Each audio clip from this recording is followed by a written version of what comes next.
Chains is back with us. We'll have a look at the rest of the week's forecast in just about 10 minutes. Today, the Burt County Sheriff's Office picked back up their search for missing man Simon Powell.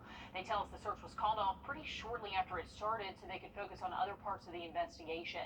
Powell's been missing now for 6 years, and at this point, deputies say they're searching for his remains. Last week, deputies searched in ponds and woods off of Ponderosa Road. They moved their search to a new, undisclosed location yesterday. So far, the only arrest in this case is Stacy Welch. She is charged with murder, armed robbery, and kidnapping. Sheriff Alfonso Williams says he does not believe she acted alone. We have reached out to see if they are ready to name any other possible suspects. Today, Augusta commissioners voted to deny a $1.6 million subsidy request by Gold Cross. Our Craig Allison breaks down where they stand with the city after today's meeting. I don't think that we're at a point right now until we're talking about a dollar figure. $1.6 million is a lot of money for us not to have a contract in place. An extra $950,000 request was denied for Gold Cross in a split 5-5 vote. Commissioners in favor of the motion said it's a lot cheaper to support the EMS than to break away from them. We determined it was going to cost taxpayers of Augusta about $20 million a year to operate it. You've got to have the equipment. You've got to have the personnel, you've got to have the supplies, you've got to have the upkeep. It's those medical supplies that Gold Cross says have gone up in price by 100% since 2020, when the MOU was last redone between Gold Cross and the city. Gold Cross also says the rise in gas prices is costing them an extra $1 million a year for their ambulances. The last 2 years have really wreaked havoc on our entire industry. With this denial, commissioners are set on circling back to complete negotiations with Gold Cross's contract, which has been going on now for around 60 days. City staff predicts this should not last more than another month. We've been talking about it, and we have to have that accountability. There's no question about that. In Augusta, Craig Allison, on your side. Today's meeting had an unusually packed house. Many there to hear what would happen on a plan for single-family homes on Windsor Spring Road. This was the reaction after it was denied. All right, there you have it, guys. All right, that you can hear the crowd cheering after that reading. Most of the room headed out. You can see standing up to leave right after. The homes were set to go up right next to Augusta's Cornerstone Assembly Church. During the meeting, Commissioner Alvin Mason decided not to vote, instead speaking as a member of the community against the development. SEC football just around the corner, kicking off. We're only on day 2, and we do have your dogs tomorrow, but this is today, and we have a lot more coming your way tonight at 11. All right, excited to hear all the latest in the best division in college football. I know, and we cannot wait for college football to start. Oh, we can't. But let's get to basketball. A lot of action going on in North Augusta. Star Watch continues. Recognize him standing up? Yeah, that is 10-time NBA star, All-Star Carmelo Anthony. Melo is one of the sponsors for a team competing for the championship. He ended up all smiles after the game with his team winning 67-60. Pretty incredible, and Star Watch is in full force. So keep your eyes really up to the skies if you're walking around town, because that's where you're going to see the fans, because they're all about 7 feet tall. Oh yeah, and LeBron James yesterday. Yes, some big names floating around. You never know who you're going to see this week, Riley. I know, and always a cool time of year to see those big names in town, so definitely keep your eyes open for them. Also, keep your eyes to the skies. We are looking at some showers and thunderstorms moving in later this evening. Update on the forecast just after the break.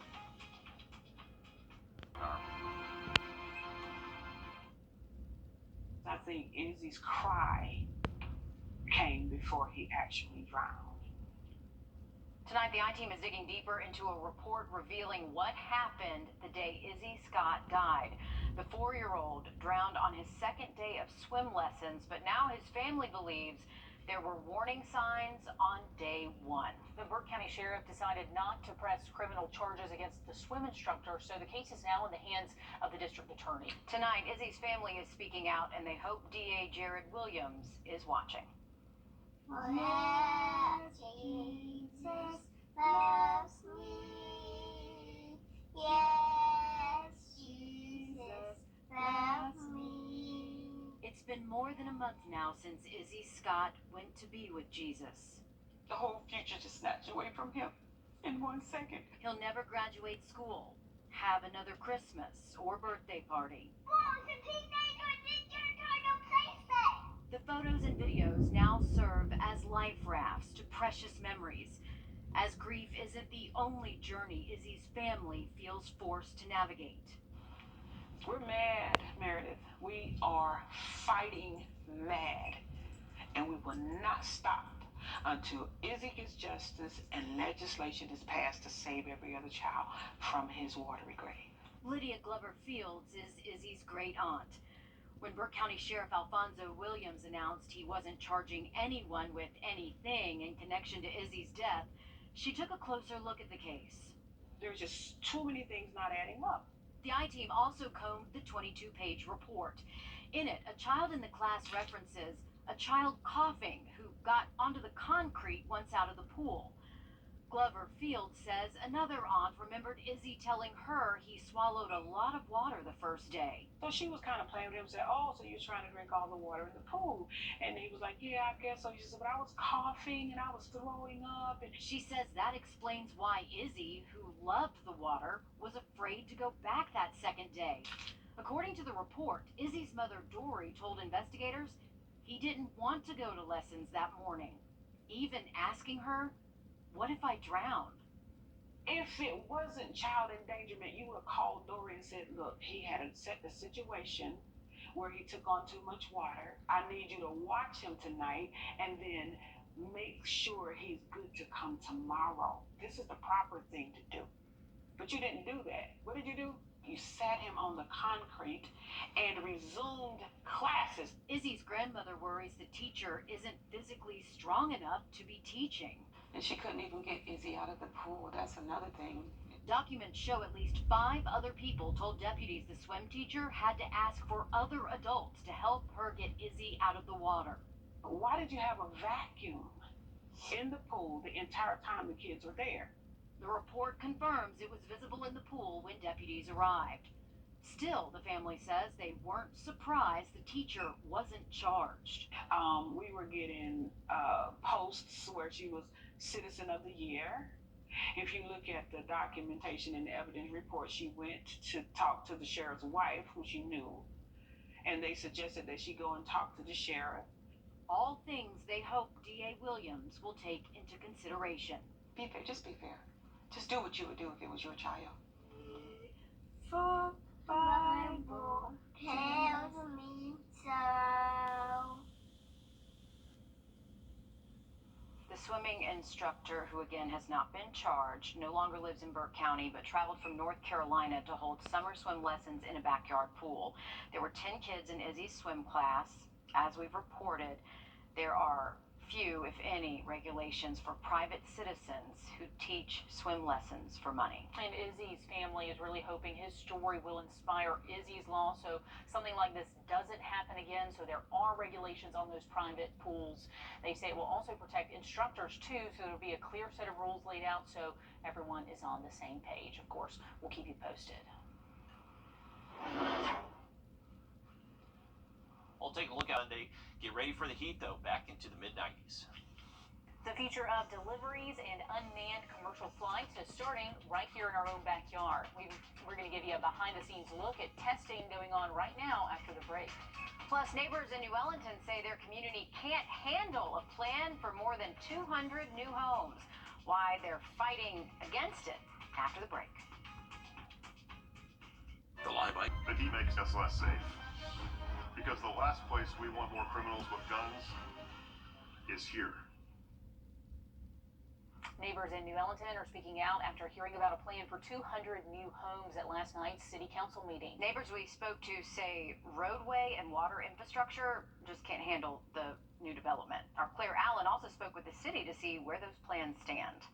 And I kind of feel like citizens are being hoodwinked. Autumn Stevens lives off George Avenue where the subdivision is slated to be built. I mentioned the sewer system earlier. That's been broken since the 90s. Pipes break all the time. The water mains break all the time. We've had 3 in the last 2 weeks. She feels with more people, more problems will come.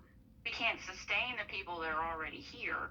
How on earth are we going to sustain 220 more homes? It's just not feasible. I want growth, but I want planned, controlled, thought out growth. Stevens isn't the only homeowner feeling some type of way. Now, my ultimate concern is traffic. Greg McDonald lives on Georgia Avenue too and is concerned not only about overcrowding, but also water and sewer issues. We have water outages at least every 2 weeks. If they can't keep up with the infrastructure we have now, or get ahead of it to the point that we don't have weekly water main breaks, then what business do they have expanding into to support a whole new neighborhood? City Administrator Kenneth Cook says this project could increase the value of homes in the area and could move New Ellington forward. Most of the council feels like it's going to be something that's going to be positive for the town. New Ellington is also applying for a grant from the American Rescue Plan to make improvements to the water treatment plant. Now, if everything that goes into this project goes forward, this will be new and paid for by the developer. The next community meeting is next Monday at 7. That'll be at the New Ellington Commission of Public Works building on South Main Street. Right now, Augusta is ground zero for the future of unmanned cargo flight testing. In time, the data collected at Augusta Regional will help NASA come up with a way to make these flights safer. While unmanned flights that you or me could ride on are a little ways away, we get to watch it all develop firsthand here. Our Will Rio shows us the science in action. I gotta say, it's a really exciting time in aviation right now. That's because we will soon see big Delta flights mixed with little drones like these that are helping pave the way for future technology at airports. Drones, unmanned systems, this new technology is the way that aviation is moving. Augusta Regional's new partnership with the University of Alaska Fairbanks helps companies test new technology. They'll be able to come out and test at the Augusta Regional Airport. Those companies gather flight data on those products, which is sent to the FAA, who then sends it to NASA. Rules and regulations will be made off that data. This is the future of the aerospace aviation industry. And Augusta Regional is looking to stay at the forefront with this plan. It includes adding a future drone zone, vertical and electrical aircraft hangars, and an electrical aircraft charging station. We had absolutely nothing about electric aircraft. We had nothing about unmanned aircraft. We hadn't even started looking at it, and we all of a sudden realized there's all this new technology and we need to get ready for it. The FAA may be a little bit behind the power curve, but the private industry is out there right now. They're developing these, they're operating them, and we need to be able to accommodate them as they come on board. That also means bringing drone pilot training to Augusta. What it's going to do is open up a lot of technology, and we're at a perfect time now where the technology, the rules, and the regulations are really coming together to allow for a lot of different solutions. Those solutions will help Augusta Regional keep up with technology. So that's what all this is leading to, a safe integration and accommodating these future technologies. In Augusta, Will Rio on your side. Now, it'll be some time before infrastructure gets fully developed at Augusta Regional, but in a couple of months, we can expect to see some things like built-in charging stations, for example. But how cool is it that we are ground zero for this data that who knows what it's going to lead to? Yeah, what it'll be used for. Yeah. Riley? Hey, big stuff happening there at Bushfield. Cool stuff. All right, looking at the weekend forecast, mid-90s. Going to feel a little bit hotter, but luckily storm chances do go down Saturday and Sunday. They'll look at radar for you for the storms heading our way just after the break.